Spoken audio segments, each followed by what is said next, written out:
Okay, you're now live on YouTube. Here we go. Okay, I'm going to start recording.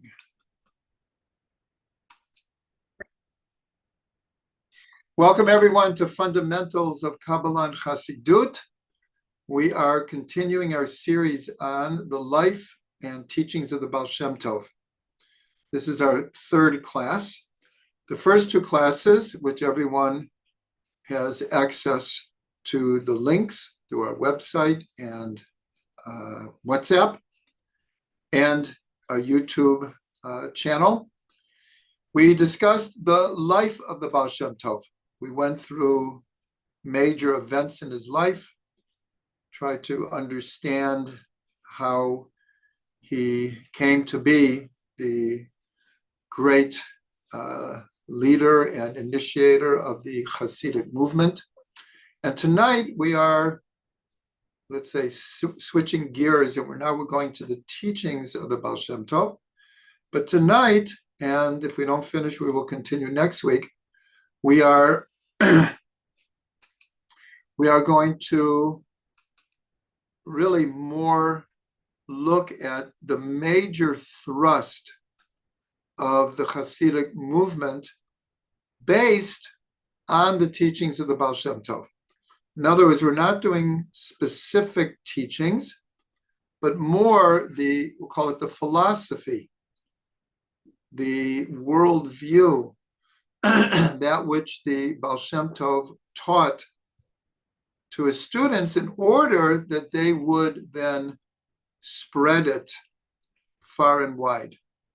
So that's what we're going to be doing this week, and if we don't finish, next week also. I should say it's not in any particular order of importance or chronologically when he initiated certain things. This is just when I was preparing for the class, this is what came to me in this order, but it has no intrinsic meaning to the order that we'll give this over. So we're going to start with the larger context of what the Ba'al Shem Tov was giving over. We remember that when he was 5 years old, his father passed away, and he told him two things. We'll call it his last will and testament. He told his young son not to be afraid of anything or anyone other than God. And here, fear is not just a negative type of fear. We're talking about awe and ultimate respect, but also simply not to be afraid. And of course, the Ba'al Shem Tov had to use this because as the movement began to spread and his fame began to spread, so did the opposition to what he was teaching and initiating. And so he had to be very, very strong and not afraid of opposition. And the second thing his father told him was to love every Jew with his whole heart and soul. So the Ba'al Shem Tov really based his whole life on these two directions that his father gave him. And here, so the first point we want to make is that, and again, I'm going back over a little bit for those who need a refresher and those who maybe didn't hear it, is the Ba'al Shem Tov, when he was approximately 8 years old, because his mother passed away with, I think, around a year after his father, so he was left an orphan. And around the age of 8, he was befriended or taken in by one of the hidden tzaddikim in this society of hidden tzaddikim, that it turns out that the Ba'al Shem's own parents were part of this group, but he didn't know it at the time. And their mission was to reach out to the what we'll call the simple Jew, the poor, downtrodden Jew, which was the vast majority of Jews at that time, and to help them physically and materially, and of course, spiritually. So from a very young age, the Ba'al Shem Tov was part of this hidden society of tzaddikim. As he grew older, his part became greater and greater, till at one point, still under the age of 20, he became one of the three leaders of this group. Everyone had tremendous respect for his opinions. And eventually he became the leader of the hidden tzaddikim. So when he revealed himself at the age of 26, the combination of his growing up with this worldview of reaching out to all the Jewish communities and to try to help them materially and spiritually became the backbone, the foundation of the Hasidic movement. Today we call it outreach. The idea of, with purposeful intent, of trying to draw as many Jews back into the fold. Those Jews who for various reasons did not receive a strong or even at all Jewish background.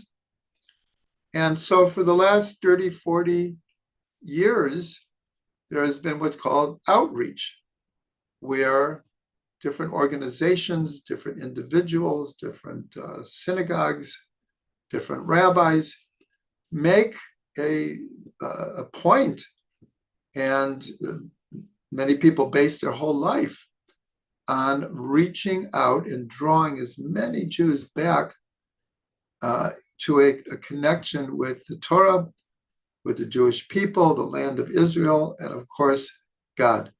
But the Hasidic movement is the initiator. The Ba'al Shem Tov, that was the whole thing, is that at that time there was almost two different strata of Jewish society. One were the scholars, and the rest were the poor Jews who had to spend most of their time just trying to survive physically, materially. And the Ba'al Shem Tov came to spread the light of Torah to these Jews, but also he had tremendous respect for their sincerity, their loyalty, their love and passion for Torah. They weren't the most learned in the world, but as far as their characteristics, their personalities, their midot, he got so much strength himself from these people. So in a certain way, we can look at the Hasidic movement as the first outreach movement. And this was based on really what his father told him. But again, his father was in this society of hidden tzaddikim. And their purpose was to reach out to every Jew and not to judge. And wherever a person was holding, try to bring them closer to the Torah. The Hasidic movement today, in a certain way, has lost most of that thrust. Most of the different Hasidic sects are very insular and pretty much take care of their own. I'm not judging. Wonderful people. It's just that that's not a priority for them. Their priority is their community and safeguarding their families and their communities. So the two Hasidic movements that are involved in outreach and are very influenced by the Ba'al Shem Tov's original vision is, of course, Chabad and Breslov. These are your two main groups that, in a way, are continuing the tradition of the Ba'al Shem Tov of reaching out to everyone and trying to bring them closer to the Torah. Chabad then began reaching out to everyone, the whole world. And of course, Rav Ginsburg has made this a very, very important part of his whole philosophy, and his influence is it's time to bring Torah to the whole world. Part of all of this was also strengthened greatly by a vision that the Ba'al Shem Tov had on Rosh Hashanah of, I believe it was 1741, approximately 5 years after he revealed himself to the world, and his fame was spreading, and his students were coming in closer and closer to him and absorbing his teachings. So on Rosh Hashanah, he had what's called an Aliyat Neshama, and he found himself in the presence of the soul of the Mashiach. And he asked him, when is the master coming?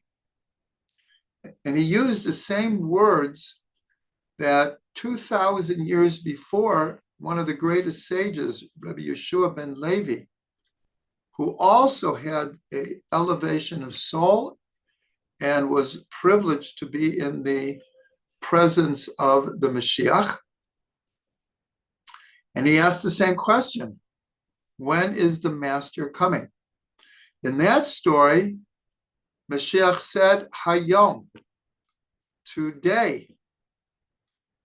And of course, Rabbi Yeshua ben Levi was pretty shocked by this. Mashiach is coming today. So he was practically out of his kalim, out of his vessels, contemplating Mashiach says he's coming today. By the end of the day, he could not discern that Mashiach had come. Shortly after that, he found himself in the presence of Eliyahu Navi, Elijah the prophet. And he said, the Mashiach didn't tell me the truth. He told me he's coming today, Hayom. And Eliyahu Navi said, you didn't understand. When he said Hayom, it was in the context of a verse. And the verse says, it's actually the first of the Tehillim that we say during Kabbalat Shabbat. Hayom im bekolo tishma'u. Today, if you listen to my voice. Meaning, when the Jewish people totally listen to God's voice, then Mashiach will come. So here, the Ba'al Shem Tov is in the presence, and he asks the same question, when is the master coming? Here he gave a different answer, also from a verse, which is, Vayafutzu ma'yanatecha chutza.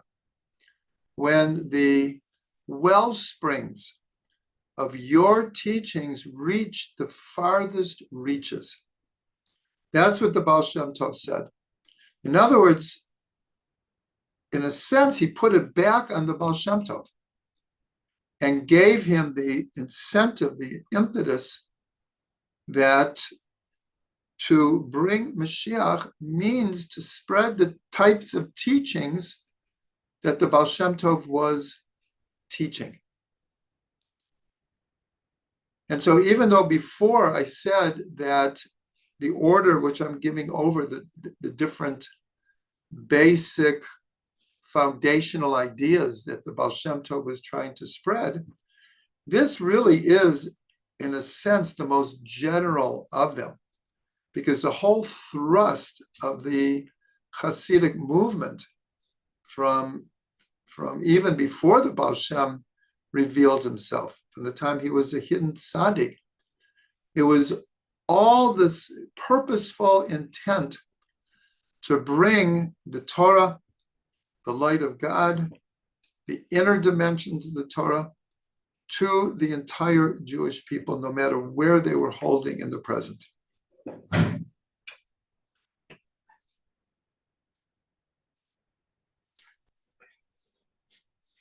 Just 1 second. There's no one asking to come in. No waiting room? There is a waiting room, yes. Yes, there is. Okay, usually it flashes up here. Okay, I'll look, yeah. I let them in, they came in. Thank you. What would I do without Ephraim? Okay, so that's how we're starting here. That the main thrust and the main chidush, main innovative idea of the Ba'al Shem Tov is that we can't just sit in the house of study in the Beit Midrash and just learn Torah for ourselves. That we have to spread the Torah and bring everyone close to Hashem and close to our traditions. And that was the main thrust till this day. And as I said, really, there's no way to understand what the Lubavitcher Rebbe attempted to do and succeeded. What he did is he took these 3 words, when the well springs of your Torah reaches the farthest limits, and because of his organizational brilliance and his charisma and his wisdom, he was able to take Chabad and create a worldwide network of institutions that are doing exactly what the Ba'al Shem Tov wanted done.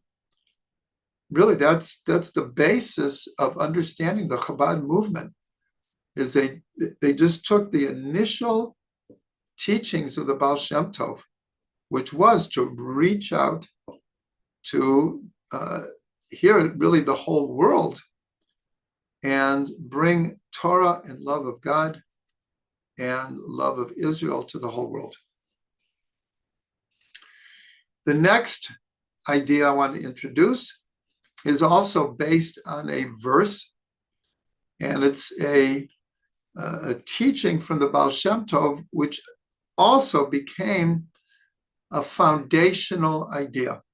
And that is B'chol derachecha de'ehu. In all of your ways, know him. What the Ba'al Shem was teaching on a constant basis is that knowing God is not only through study of Torah. That, of course, is instrumental. It's super important. It is the foundation of Jewish life. It's the secret of Jewish survival. Let's not make any mistake of what the Ba'al Shem was teaching. But what he was giving over was everything is an opportunity to come to know God. Not just when we're praying and not just when we're learning Torah. When we're eating, when we're taking a walk, when we're working in the garden, when we're playing music, when we're cleaning the house, when we're preparing food for Shabbos, we're taking care of our children, whatever it is a way to connect to God. That's what the verse says. B'chol derachecha de'ehu. In all of your ways, know him. This was not a typical way of looking at the world before the Ba'al Shem Tov. He really introduced that 24/7 we have opportunities to connect to God. And not to make a division between material and spiritual. Some people think, I go to work, I drive to work, I'm at work 8 hours a day, I come home, and then I have to do errands, and I have to do this and this and that, And then my spiritual life is the 3 times a day I daven, and whatever little time I can get in to do some learning. But that is what the Ba'al Shem Tov wanted to dispel. He wanted to spread this idea that every moment is an opportunity to know God, to connect to God, to be involved in mitzvot, to have a spiritual headspace. Every opportunity.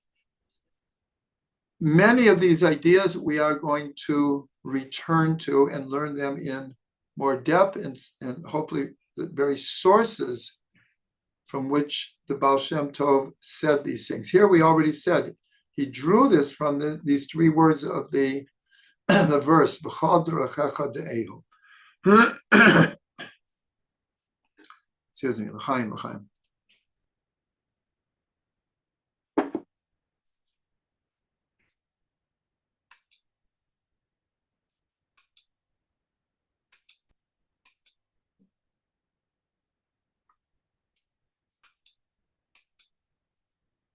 Just trying to let someone in here,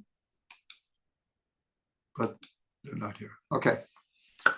So the next one, we're going to go. And as you hear these things, a lot of it will perhaps be familiar to what was the innovation of the Hasidic movement. So the next one is the importance of joy. This can't be emphasized enough. We already dealt with this. Excuse me. In the life of the Ba'al Shem Tov.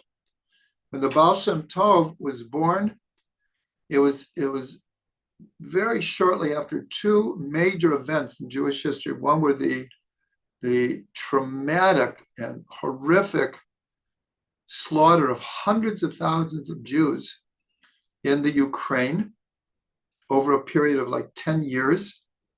There was a rebellion of the Ukraine against the Polish nobility at the time. And everyone picked on the Jews. But we're not talking about tens of thousands. We're talking about hundreds of thousands of Jews who were killed. Hundreds of communities were literally wiped out. It was horrific.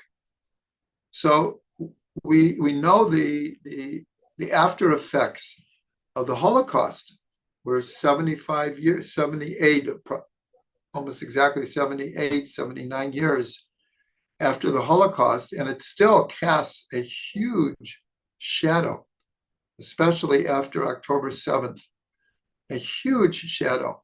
So the Ba'al Shem was born into a world that was still shaking from the aftermath of these horrible slaughters that happened. Take October 7th and multiply it by 100 or 150. Now that sounds like almost shocking, but that is the historical reality. And also, the Ba'al Shem Tov came approximately 50 years after the false Messiah, Shabbatai Tzvi, which also shook the Jewish world to its core. And so when the Ba'al Shem Tov started to teach the importance of being joyous, and it wasn't just teaching it, he lived it. His prayer and his teachings and his storytelling was soaking with joy. So it wasn't just a teaching without a living reality behind it. He gave forth the idea that despite it all, our service of God to be real and meaningful and healing has to be with joy. And the Ba'al Shem Tov presented this to the world.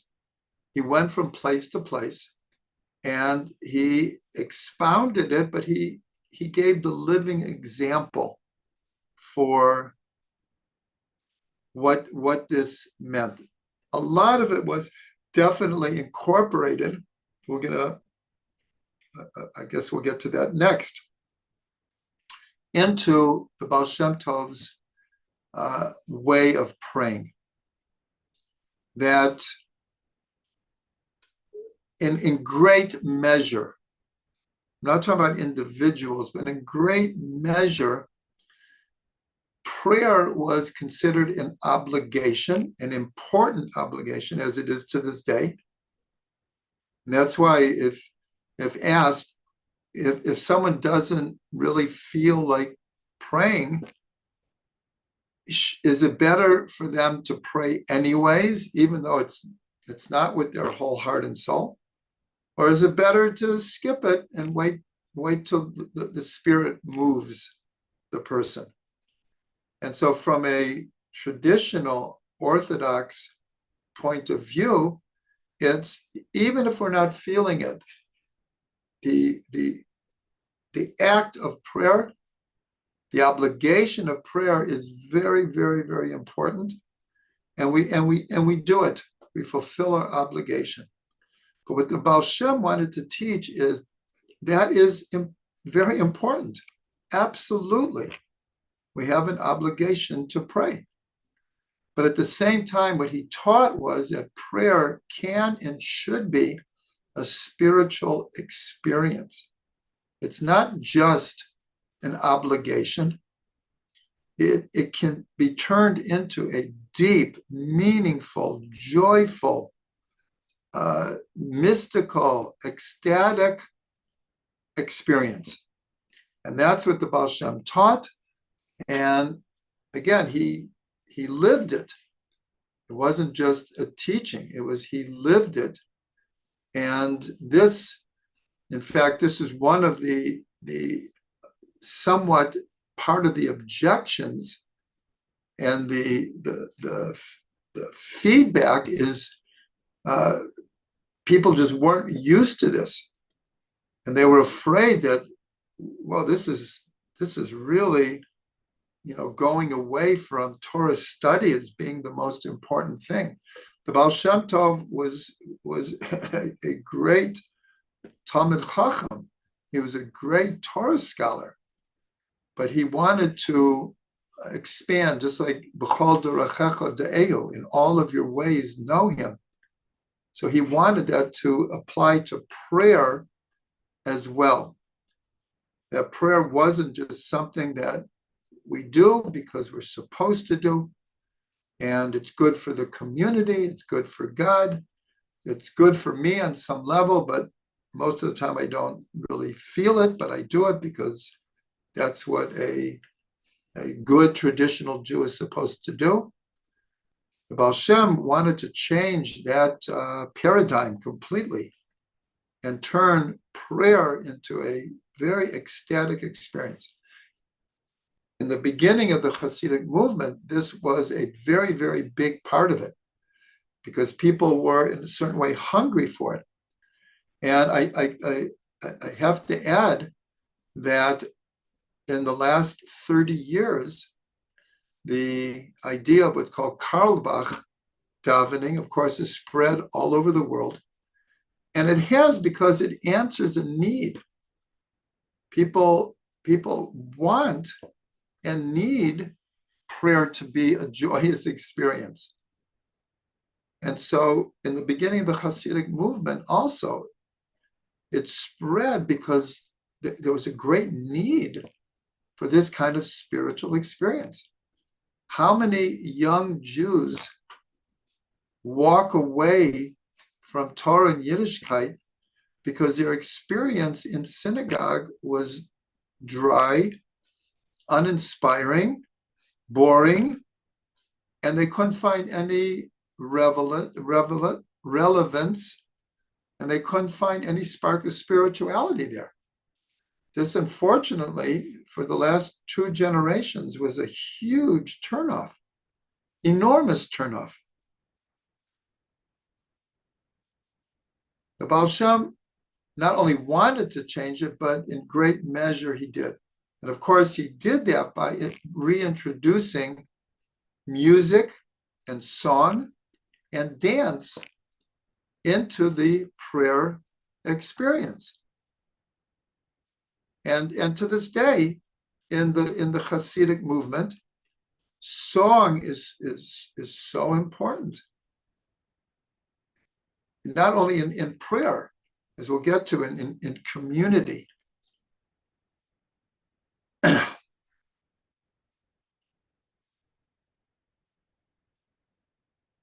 Now, going along with this, there are the Ba'al Shem Tov, again, loved every Jew and reached out and tried to bring everyone close. But there were times where he would exhibit his anger or his being upset.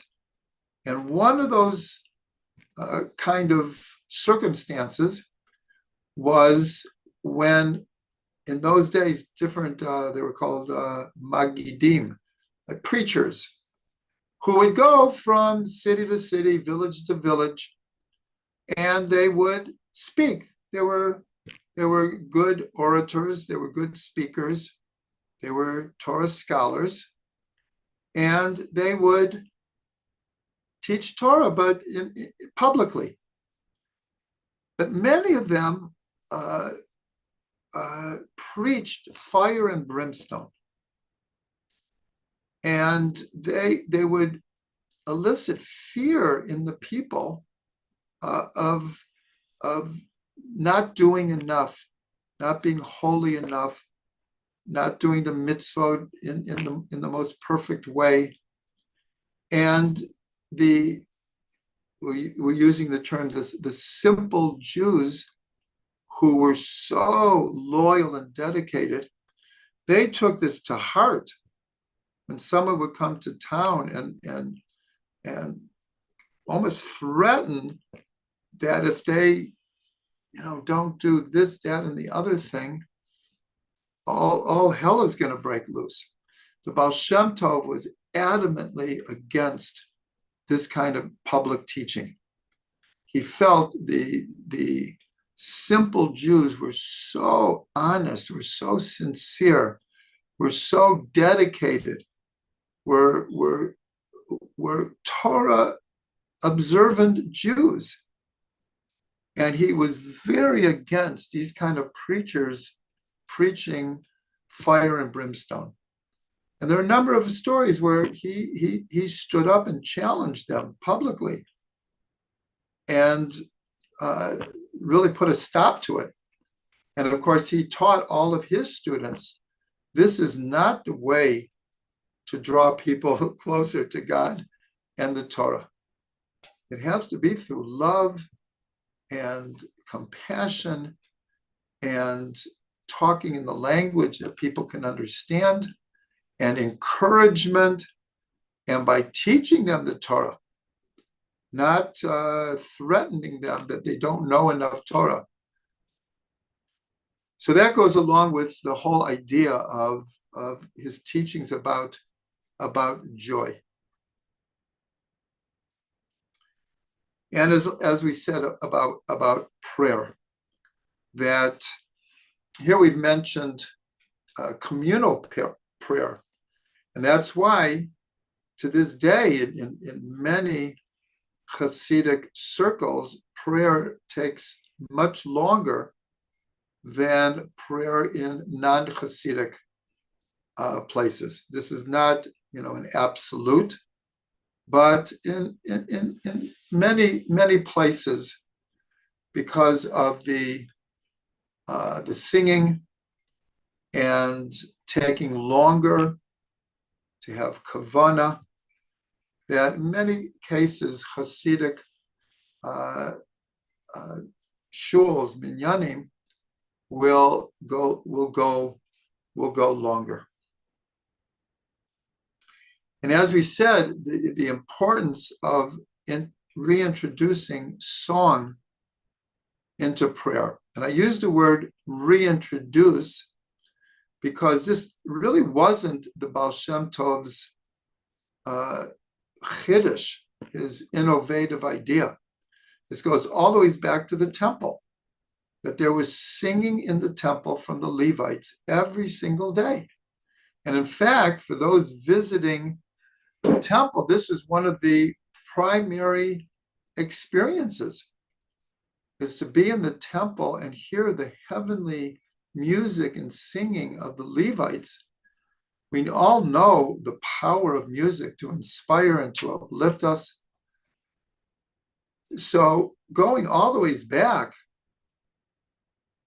the two temples stood for 930 years. That's almost 4 times the age of the United States. And that's only a part of Jewish history. Unfortunately, a small part of Jewish history when the temple stood. So the Ba'al Shem Tov reintroduced song into the idea of prayer. And of course, we saw that Reb Shlomo did that also. It wasn't like his chiddush. He just drew from the Ba'al Shem Tov the original vision of prayer in a Hasidic context.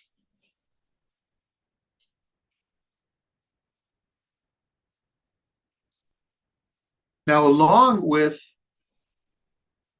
the idea of joy, and I didn't mention, I'll say it again, the idea of being joyous in our service of God is, the Ba'al Shem didn't make this up.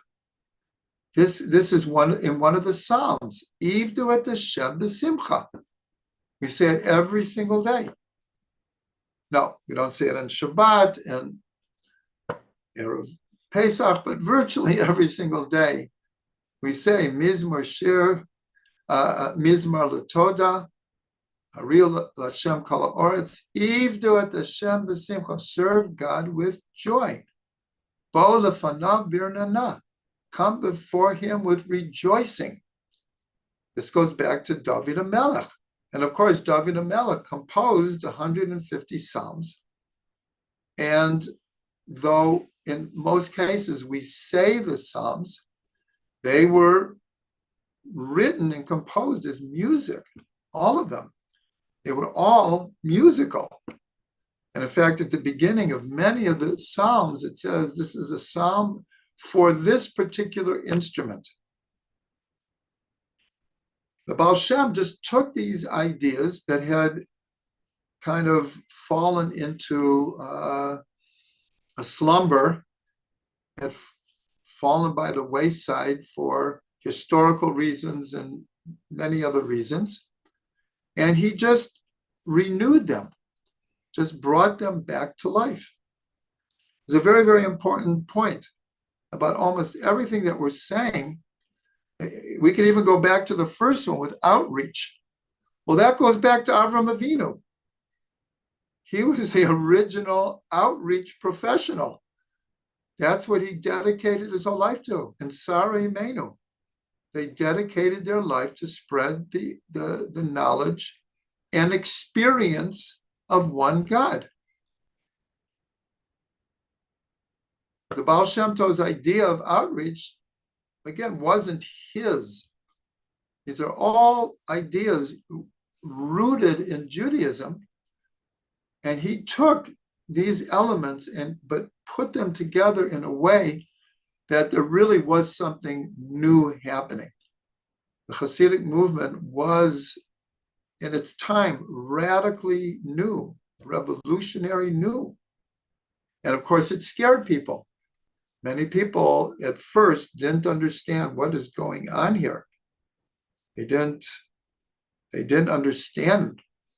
But eventually, not everyone agrees with every idea in the Hasidic movement, but eventually people came to live and let live.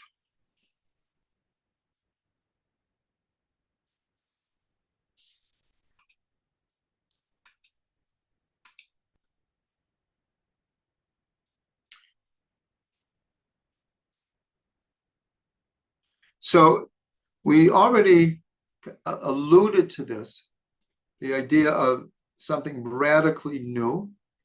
The Ba'al Shem Tov, along with this idea that b'chol derachecha de'ehu, with in all of your ways know him, was the idea that in all of your ways you can be renewed. We all know the problem, difficulty, obstacle of falling into rote and routine. Even the most spiritual of ideas or actions, we can fall into routine and it loses its luster. This is very true of Shabbat, that many people who are Ba'al Tshuva, when they first start keeping Shabbat, it's like the most ecstatic, spiritual, mystical, deep experience ever. And then after 1 year, 5 years, 10 years, 20 years, 30 years, we don't lose our dedication, our loyalty, our commitment to keeping Shabbat. But like everything in life, you can fall into rote and routine. The Ba'al Shem Tov wanted to teach a different way of approaching God. And it takes work. That's why it's called Avodat Hashem, the service of God. But the same word of service is to work. To adopt a spiritual Jewish lifestyle, it takes a lot of work. But the Ba'al Shem Tov wanted to teach that every moment can be new. We can renew ourselves at every moment. That's why we say every morning, B'tuvo mechadesh b'chol yom tamid ma'aseh bereshit. In his goodness, he renews the acts of creation every single day. And the Ba'al Shem wanted us to know that it was even more than every day. At every moment, a person has the opportunity to experience life anew. This idea became part and parcel of all Hasidic teachings.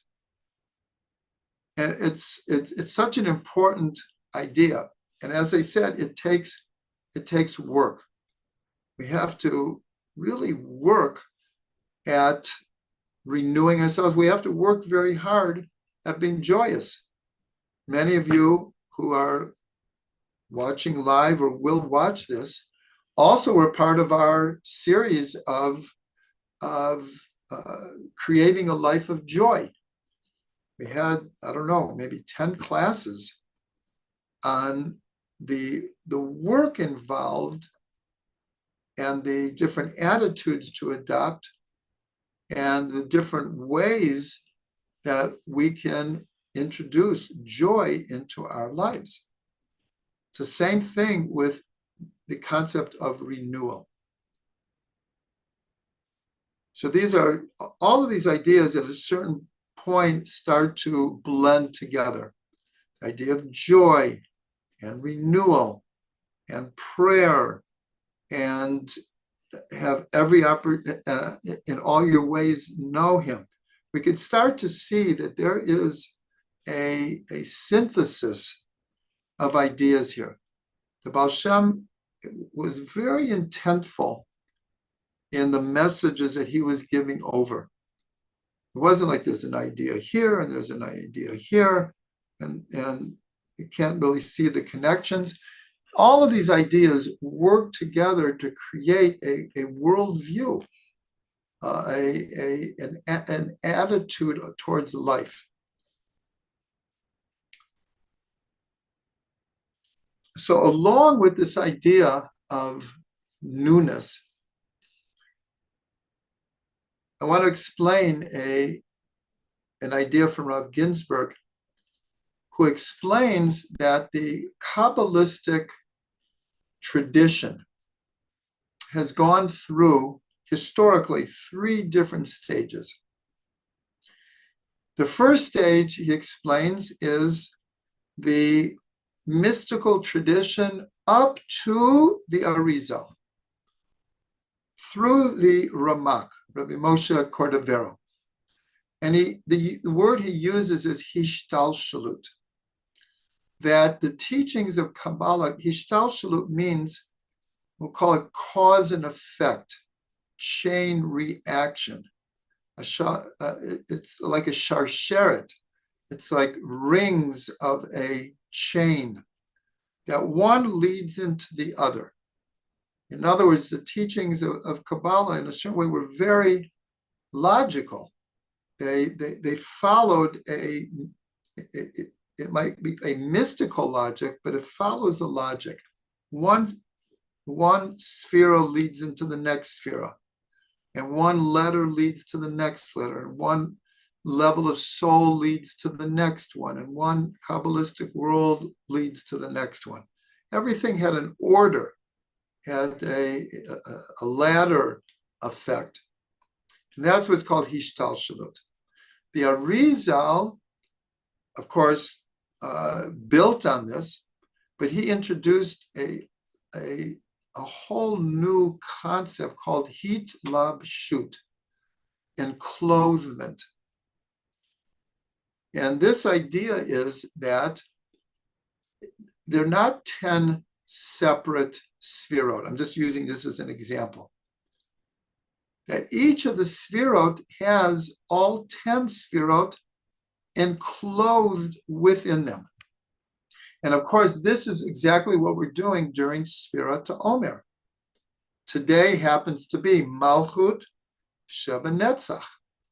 But instead of Hishtalshalut, is you look at Netzach, and that's what Netzach is. And it's usually the outside concept of Netzach. What the Ari introduced was every Sphira has all of them. So there's Chesed Sheba Netzach and Gevura Sheba Netzach, and each one is not exactly the same. In fact, they have their own world, their own understanding. And this is called hitlabshut, that everything encloses other things. The definition that the sages give to Bina, one of the Sphirot, is to understand one thing from another thing.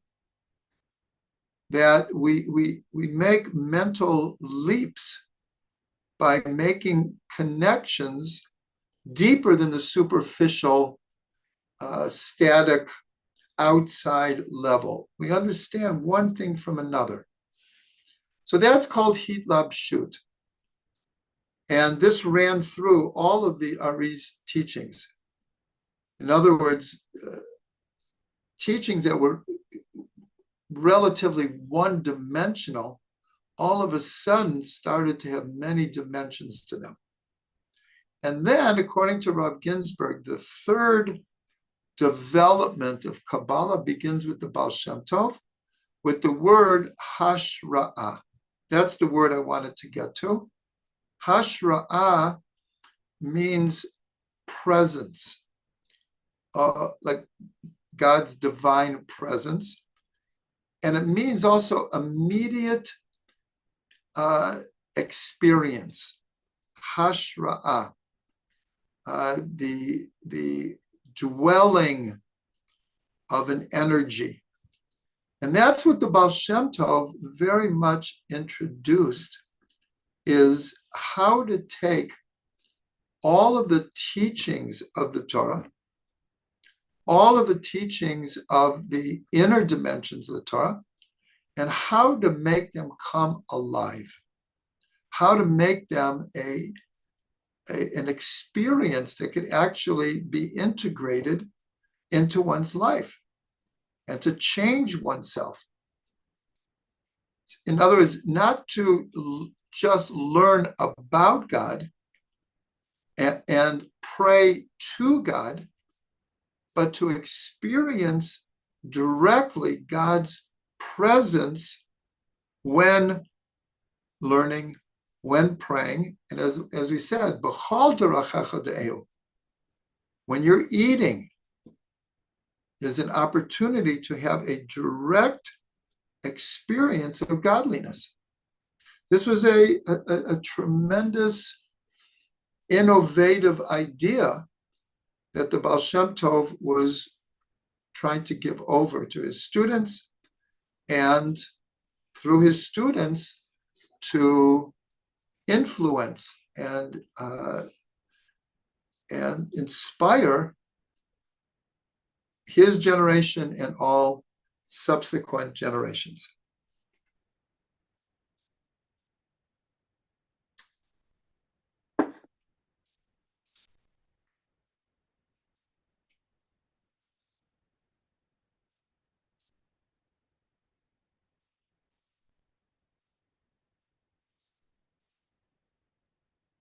Okay, I think we have time for one more.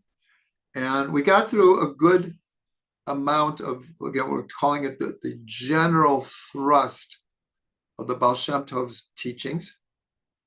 And we're not dealing with individual chidushim that he had, which were hundreds, thousands, and they're actually recorded later by his students. But we're talking about the general energy and thrust of the Hasidic movement. So I'm going to end, because this goes along very, very well with everything we've said. The three stages of Kabbalah, as explained from Rav Ginsburg, the middle, the huge change that occurs is with the Arizal. That before the Arizal, the Kabbalah was given over in a certain way. It was envisioned in a certain way. And the Arizal just opened it up to an enormous degree, where so much that had not been understood. The Zohar came out approximately 350 years before the Arizal. And it was studied, but no one had plumbed the depths of the Zohar like the Arizal. And he introduced all these inner dimensions, like we said, heat, lab, shoot, how everything is enclothing everything else, very holistic synergy. The many modern ways of understanding physics is already incorporated in the teachings of the Arizal. What the Ba'al Shem Tov did is he also was a master of the Zohar, and he knew all of the teachings of the Arizal. We have to mention that the Arizal, he was taught by Eliyahu Hanavi for approximately 15, 20 years. And the Arizal was happy to sit with him in a hut on the Nile River for the rest of his life. But just like Achia Hashiloni directed the Ba'al Shem to reveal himself, Eliyahu Hanavi, after all those years, said, it's time for you to go to Tzfat and to teach over everything I've been teaching you. The Arizal was very reluctant. He was totally hidden, and he really didn't want to go to Tzfat and become a public teacher. And Eliyahu Hanavi said, basically, you really have to only teach one person. And that person would be Rabbi Chaim Vital. And he will take your teachings and make them known to the world. So when the Arizal went to Tzfat, he took on Rabbi Chaim Vital as a student. And in a way, Rabbi Chaim Vital convinced him to take on approximately 20 other students. And even though in Tzfat, the aura of the Arizal was acknowledged by everyone. Everyone saw what a great light was, but only around 20 people actually learned directly from him. So he wasn't like the Ba'al Shem, even though he was the one who said it's time that these teachings can become more public. We'll get to this more when we talk about the connection of Mashiach and the Ba'al Shem Tov and Eretz Yisrael with the Ba'al Shem Tov. But the point I want to make now is the Ba'al Shem Tov knew the Arizal backwards and forwards. And the Arizal talked like the Zohar did in a very Kabbalistic terminology. It was a whole metaphoric, allegoric, symbolic language in order to give over these very, very deep and hidden mystical concepts. What the Ba'al Shem Tov did is he took these inner dimensions and he reframed it, all of these teachings, in a language that could be understood by the masses. He began that process, and his students continued that. And they perfected how to take these very deep Kabbalistic concepts and relate them to the emotions, to the intellect, to our deep feelings, our conflicts, our humanness, the reality of living in a material world. And they made these teachings alive and real for people. Whereas the Ari, it was all in this symbolic language that you had to decipher. The point I'm trying to make is the Ari opened the door to exposing these teachings of Kabbalah to a wider audience. But really, the door was only open a crack. I'm using a metaphor here. The Ba'al Shem Tov came and he kicked the door open and said, the world needs these teachings. But he understood that in the format that the Ari had taught, it wouldn't catch on. People wouldn't understand. So he took these ideas and he incorporated them and simplified them and found a new language to give them over. So this was a huge change in Jewish history. It was enormous. Therefore, it needs to be understood, the entire Hasidic movement is based on Kabbalistic concepts. When you read Hasidus, you're usually not even aware of that. You just call it Hasidic. It's Hasidus teachings. Because in great measure, one of the exceptions is Chabad. And that's because of all of the students of the Maggid of Mezrich, who was the one who carried on for the Ba'al Shem Tov after he passed away. All the other students of the Maggid adopted this new language of explaining these deep concepts without mentioning their sources. without dealing with the Kabbalistic format that stood behind them. The Magi told the Alter Rebbe, the one who began the Chabad movement, that he had permission to continue to use this kind of terminology. And Chabad has used it to this day. Rav Ginsburg uses this to this day, though he also uses what we'll call the more simplistic, psychological language of Hasidut. Rav Ginsburg does both, and he melds them together. The Rabbi Nachman of Breslov, in great measure, hid Kabbalistic terminology, but in Likutei Moharan, it does burst out here and there very strongly.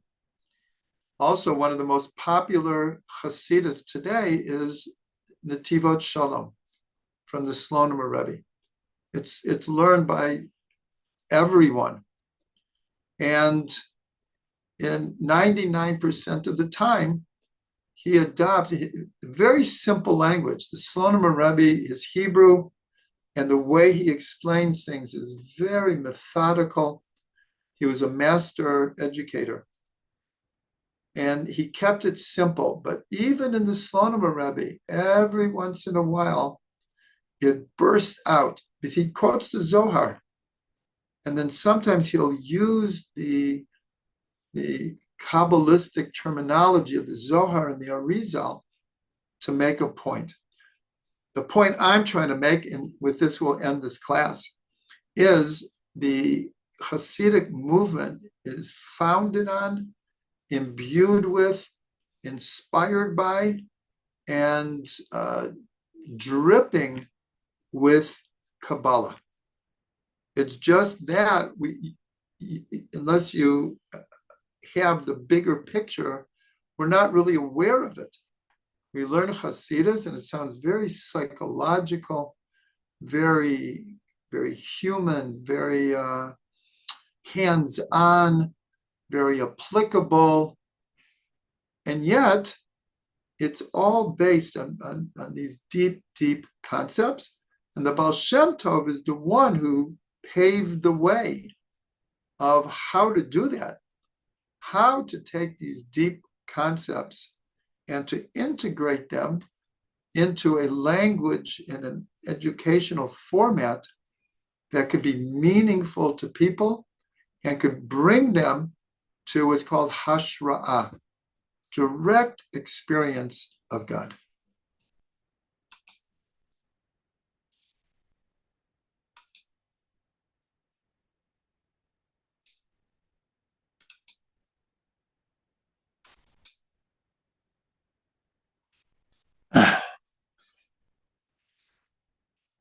Chaim l'chaim.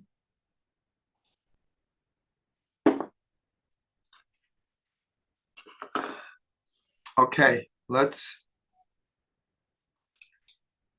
unmute everyone.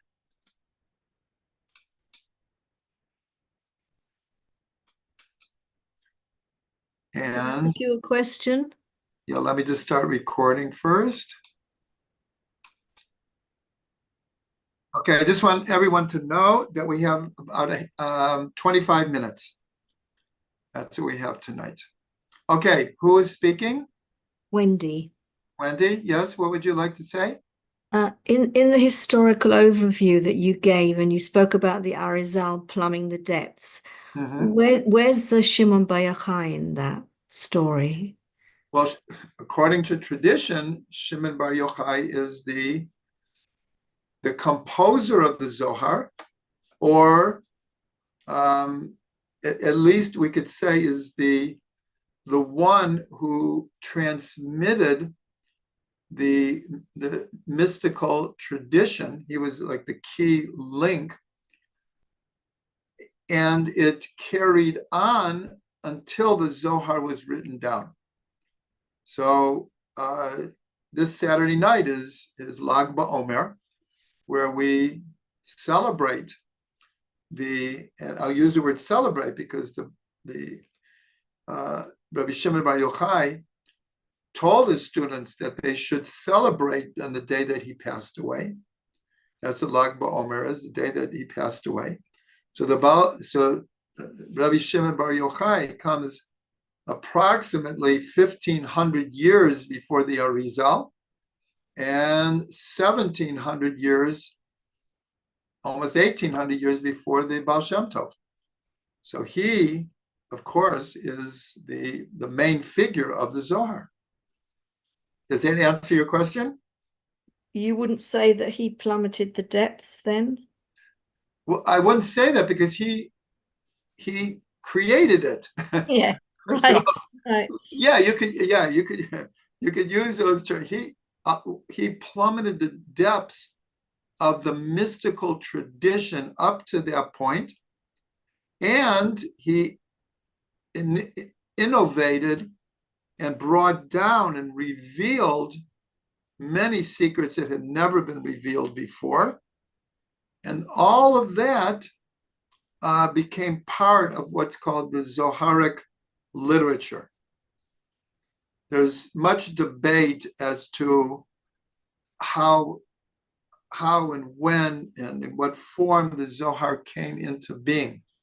But it's undisputed that Rabbi Shimon Bar Yochai was the key linchpin in transmitting the mystical tradition from everything before him to the time of the Zohar, when it was finally revealed. Okay, let's see if there are any chats here. Well, this is a record. David says, is enclosement the same as the principle of inter-inclusion? Where does the second term come from? So David is correct. Both of these principles, I write about this in Orchard of Delights. Trying to think in Parshat Ki Titzaveh. If anyone wants to see the spelled out version of enclosement and all of its ramifications, go to Orchard of Delights, Parsha Tetzaveh. So yes, enclosement and inter-inclusion are in a certain way the same thing. The term inter-inclusion, I learned from Rav Ginsburg. Rav Ginsburg uses this word all of the time to talk about exactly what we're doing in Sfirat HaOmer now. That today is Malchut Sheba Netzach, meaning that the aspect of Malchut is included in the bigger picture of Netzach. In a few weeks, we'll have Netzach Sheba Malchut, where Netzach will be enclosed in or inter-included in the bigger picture of Malchut. Where that word comes from originally, I don't know. I just know that that's the word that Rav Ginsburg uses for this concept, along with enclosement. Okay, that's really all of the chats tonight. So Brenda has her hand up. Yes, Brenda. Thank you for being an example of the very thing you taught about today, because you are bringing the Ba'al Shem Tov to the whole world and his teachings. Trying. But I have two things that I would like to have you help me with. One is a question, and that is, in previous teachings in different classes of yours, it seems to me from memory that the word song and prayer in Hebrew have the same gematria. I think it's 515. 515. And I think, and that would tie into your teaching today. I don't know if there's anything else that comes to your mind to say about that. And then secondly, this one is very important to me because, wait, Brenda, again, I just want to say what you're saying is very important. And it's one of the points I could have or should have made is that the word in Hebrew for prayer, tefillah, equals exactly the word for song in Hebrew, shira. So, okay, go on. And both should be so joyful. I mean, Yes. and that to me is so important. It is so pivotal for any time that people lived in, but especially the times we find ourselves in now. And it actually ties into my burning question next, and that is, in other classes of yours, you brought out, and it's just like one of those lightning bolt moments where you taught that in the translation of one of the Psalms, King David actually says, I am a prayer. And to me, if I've got that right, I that am prayer. There's I am prayer. Yeah, Okay. there's a big Thank you. difference, because if I Yes, am there it a is. prayer, right? I Okay. am I am prayer. prayer. It's Yes. an active modality in terms of relating to the act of prayer. But it's like, to me, prayer is renewal. Just like you said, when you pray, you cannot help but be renewed. But also, Rabbi, in these times that we find ourselves in, or in times of trouble especially, I think that mustering the intention to pray with fervor is an act of resilience, probably one of the bravest acts we